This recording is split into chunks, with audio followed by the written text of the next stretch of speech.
So this is a lesson on comparison vocabulary, and it's perfect if your child is roughly aged 4 to 7.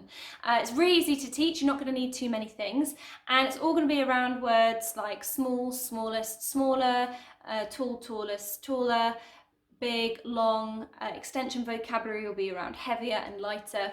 And I think what's really important with this, and I've mentioned this in the other videos, is you do need to actively teach this vocabulary to young children. They need to see the words, hear the words, and then understand how they're put into the real world context in a way that relates to them. So always try and use something like toys or something that's in their world and their life for them to help understand with this.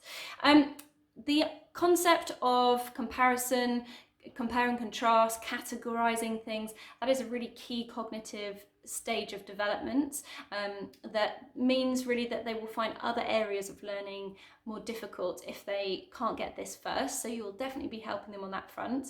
I also hate teaching for tests, I really disagree with that, but this is one of the first higher order levels of reading skills that they will be tested on, so really this is where comprehension comes in primary school, and they'll definitely be tested on that, and that's this kind of vocabulary is used a lot in that.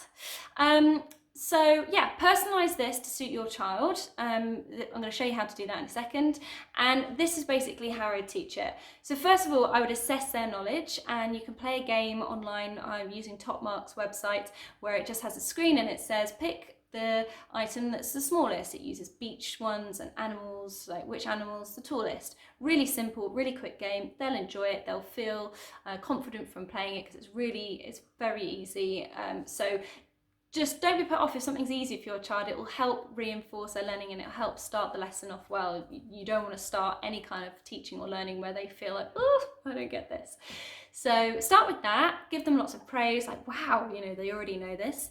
Then check for their understanding, and this is where you'll personalise it to suit your child. So I taught this on Skype to a friend's 4-year-old son the other day, and he likes rugby.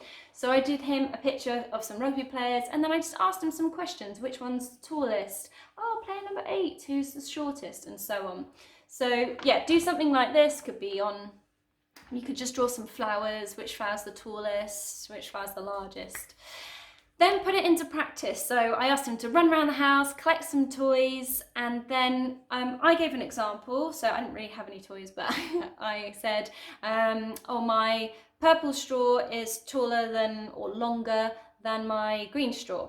And then he would have a go. I'd say, pick 2 toys and tell me something about them. Can he use the vocabulary we've just gone over and we've just taught to tell me something about 2 toys? And we'd pick 2 other ones. I might say, which toy in front of you is the largest? And then you could try which one's the heaviest if they were a bit older, and they could do that. Then as a little extension game, I gave him 1 minute to go and find something that was as big as his thumb. So saying something is as big as something that he can understand or your child can understand is really good next level to take it to. And then we had a little recap. We played a YouTube video. I took the sound off. There's loads of really great videos on YouTube, but they are often maybe American or another language, and that might not suit you how you want to teach your child, but the visuals can still be really, really good and really useful. So don't be put off by that. Just put it on mute and then you do the talking over the top. Your child will still enjoy seeing the pictures. So this one was of zoo animals, and the vocabulary we were looking at was in different colours, so it was really helpful, but I just took the mute off and I did my own version over the top. It also means you can speed things up or slow it down based on how your child's doing. And that's it really. If you have a Guinness Book of Record book for children, that's great because that would have examples of the tallest man in the world. Maybe you've got a height chart at home. You could talk about family members, who's the tallest, who's the smallest. So yeah, small, smaller, smallest. Getting the difference between those 3 areas, that same word but put in 3 different ways, and comparing and contrasting them all is really easy to teach, really important for their development. So give it a go, let me know how you get on, and I'll be back soon with some more lessons.